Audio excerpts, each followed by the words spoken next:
सोमवती अमावस्येला जेजुरीत का गर्दी होते?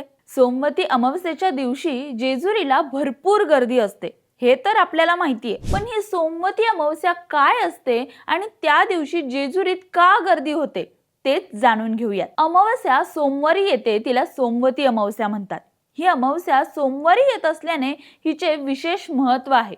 या दिवशी भगवान शिवाची सपत्नीक म्हणजेच पार्वती सोबत पूजा करण्याला खूप महत्त्व आहे। सोबतच सोमवतीच्या दिवशी एका पवित्र नदीत स्नान करावे असे देखील सांगण्यात आले आहे। तर या सोमवती अमावस्येला मार्तंड मल्हारीचे दर्शन घेण्यासाठी व कऱ्हा नदी स्नानाचा सोहळा पाहण्यासाठी भाविक भक्त जेजुरीला मोठ्या प्रमाणात गर्दी करतात। सोमवतीच्या दिवशी भगवान शिवाची सपत्नीक म्हणजेच पार्वती सोबत दर्शन व पूजा करण्याला व पवित्र नदीत स्नान करण्याला खूप महत्त्व दिले आहे व जेजुरी गडावर निवास करणाऱ्या आपल्या मल्हारी मार्तंडाला भगवान शिवांचे तर म्हाळसा देवींना देवी पार्वतीचा अवतार समजलं जातं।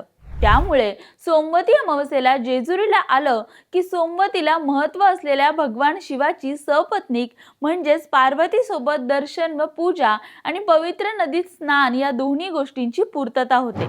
त्यामुळे सोमवती अमावस्येला जेजुरीला भाविक गर्दी करतात। तर तुम्ही कधी सोमवती अमावस्येच्या दिवशी जेजुरीला गेला आहात का? ते कमेंट करून आम्हाला नक्की सांगा।